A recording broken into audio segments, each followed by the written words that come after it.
my God. Whoa. I have some very exciting news. Kel and I are officially engaged, and I just wanted to tell y'all all the juicy details. I knew that we were going to get engaged. I already knew I wanted to marry Sania, that I wanted to propose. I was thinking it was going to be months down the line, 6 to 9 months later. And I assumed that he thought it was going to be more like 3 to 6 months. She thought it was going to be 9 months or something out, man. It wasn't going to take me that long. I already decided I wanted to marry and I was going to propose to her. Kel had other plans. I'm actually really glad that he did it that way because it completely surprised me. So that was really fun. Started out just like a completely normal day. We just had a date day. I was just waiting for him to come to my apartment, pick me up, and we can go out to dinner. And then I noticed that he was late, much later than he normally is. I think he was like over an hour late. I started to get just a little bit worried, but also I trust Kel, so I was like, okay, well, I guess I just have to wait and see. Then he came to the door and everything was just really chill, and he had a really cute outfit on. It was just just like a normal night. We went out, didn't act like anything was out of the ordinary. So me and Sania went down there. We were driving there and he did keep looking at me occasionally in the car, but he does that anyway, so it didn't really, spook me or anything like that. He did kept getting phone calls in the car, which he always gets calls from work, so I didn't think that was anything either. And I even asked him, I was like, do you want me to get the phone and answer it for you or put you on speaker? And he's like, no, it's okay. And he was so chill about it that I really did think that it was just like any other phone call, whatever, no big deal. I was nervous because man, what if this doesn't work out, or she sees it coming, and then that on top of it, just the nature of what's happening. You have to propose to your soon-to-be fiancé and soon-to-be wife. So it's you're nervous. So it's here we go. We got to Riverwalk, and the area I was going to propose at, there's a road that leads up to it. And all the practice days, there was a park available for me when I got there. But of course, on the actual proposal night, there was one park left. You had to parallel park into it, and I hadn't parallel parked in years. So, Sania saw that I was struggling. She got out. I was like, let me eyesight you. And I was like, this is a great time for us to work on team building. That's where my brain went. And so I was like, oh, let me get out and let me help you. We pulled in, backed out, pulled in, backed out. Pivot! So I was like, back up, go forward, back up, go forward. Pivot! But it took at least 10, well, not 10 minutes. No, it took 10 minutes. It took about 10 minutes for me to get in that park because it was so tight. Pivot! And it got so bad that people started texting me. I had to let them know what happened. I'm just whatever, la la la la, everything's fine. I hadn't parallel parked in a while. I don't think I parallel parked since I took the driving test. I was completely unaware of anything going on around me. I just thought it was a cute little normal part of the day. I didn't really think anything of it. Well, we got in there, but they would text me hey, is everything all right? And I was like, yeah, we're just trying to get a park. And we saw one of her friends pulling up, and I saw her. Sania didn't see her. It was her friend Angie. She got there late. She was walking up while me and Sania were pulling in there trying to get a park. So I'm like, oh man, there's Angie. Sania's gonna see her, but Sania didn't see her. So when we got there, I was just texting on my phone, being completely I'm. That's why you didn't see Angie. You were texting. Yeah.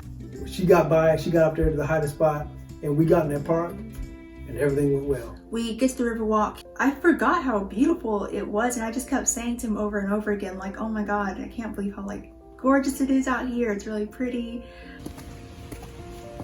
Oh man, this is like Savannah all over again. Yeah, right. The clock just keeps coming back around. Yep. So pretty. And he leads me down the steps in front of this beautiful river, this gorgeous lake. I mean, the day is completely perfect. No rain, no clouds, it's at sunset, and it's not too dark either where it would be bad for pictures. It's perfect.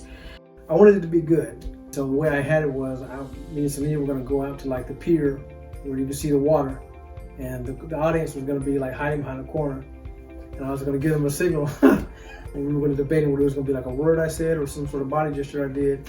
We ended up going with a body gesture because it was kind of hard to hear me. You know, I wasn't like right next to them, so I would have to be talking really loud.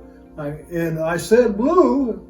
You know, it was sort of giving away that, you know, like something weird's happening. So I decided to do like a little leg kick. I would kick my leg back to let someone be watching me from behind the bush. They could see me do that leg kick and then they'd come out. So we had it all set up, you know. And we get there and we're just like talking, blah, blah. He starts asking me about like what kind of house that I would like, because there were houses across the river. And so I start talking about that. So we got down there, you know, I tried to do a little cheap, you know, chip talk, you know, got a little poetic, you know. And he starts talking about how much he loves me and how he can see us building a future. And he normally talks like that, but I noticed the way that he was saying it was a little sing-songy, I guess. And I was like, wait, he's kind of being a bit poetic about this. It didn't quite catch me off guard, but it was a little weird. You know, just trying to make sure I didn't want her to turn around. So I was trying to, you know, listen to me, look at me, you know, listen to me, yeah, we can have a future together. I was trying to make sure she was facing me and not being able to see the oncoming audience as they were walking up. And I looked behind me. I saw Miss Dawn and this huge group of people behind me. And I quickly turned around and I was like, no way. She caught a glimpse of them, but it wasn't like, she didn't stop and was like, hey, what are they doing here? She's like you said, she saw him, was like, that's interesting. Like I saw Miss Dawn and a bunch of other people. Oh, that's interesting. What could that mean? Because I couldn't believe it. I was like, wait, is he about to propose? I think at that point it was starting to dawn on her what was happening. Like I said, I gave my little spiel. You know, cause I like to say a little something. I don't know. I think at this point I kind of like blacked out. I told her what that we had been through a lot together, that, you know, we had a lot of good times, that I was looking forward to many more, and that I wanted to spend the rest of my life with her. I really don't think that it quite like hit until I saw him getting down on one knee. And I was like, oh, he's proposing. And I kept saying it over and over again because I don't think I quite understood. I didn't quite like get it. She was like, first she kept asking me, like, are you proposing to me? You know, and like she couldn't believe it was happening. You would think that you would realize that you're being proposed to or when it's happening, but like completely surprised, complete shock. I couldn't believe that it was happening, and I couldn't believe that it was happening so soon. It just took me a second. I got on my knees, you know, showed the nice, really beautiful ring that I got her. And, you know, she was stunned. I think I thought that I was gonna like react more in a big way, but I think I was just in like shock.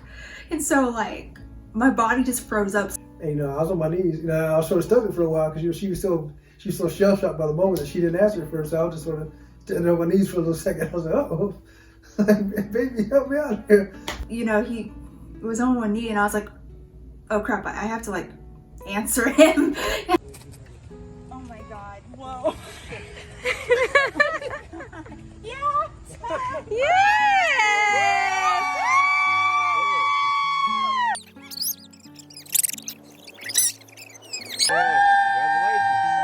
But she said, she's like, yeah, you know, yeah. And so I was like, yes, you know, yes, you did. We got through that.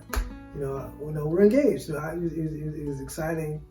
I was pumped. You know, when you have moments like that, when you plan it out and you're sort of nervous, and, you know, when you finally just get through it and it's done and you got the answer you wanted for it, it's a beautiful thing. You know, it makes you feel good.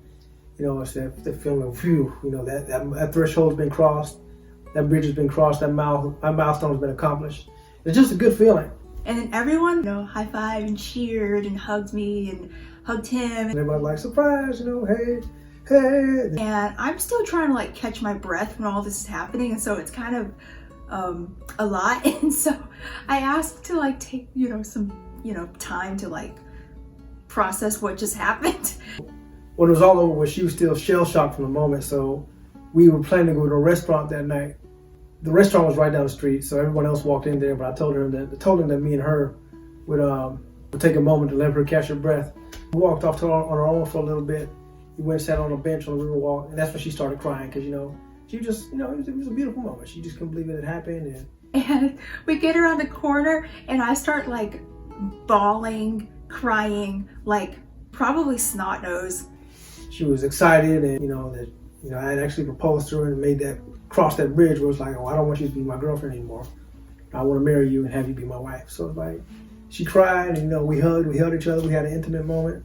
I don't know, I felt so like just excited that I get to like spend the rest of my life with him, and just imagining like our future together. Like it was just like a really just full on, like just very emotional moment.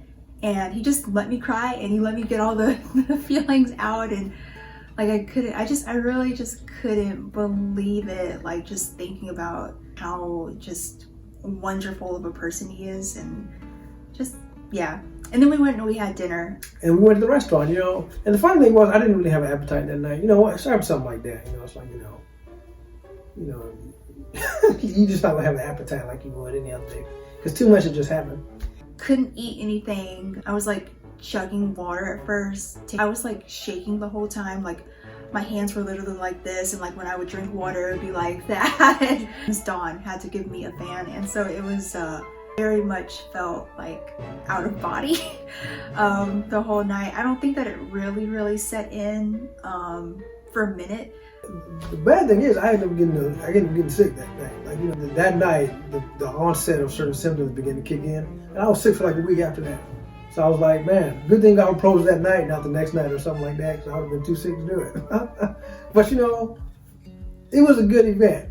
I'm glad it went that way, and I had my beautiful fiance, soon to be my wife. So, but yeah, that's the story. That's how we got engaged. That is the story of how we got engaged. I don't have a ring to show on my hand, but you saw hers. We're engaged. So yeah, that's the story of how we got engaged. Wow. I know.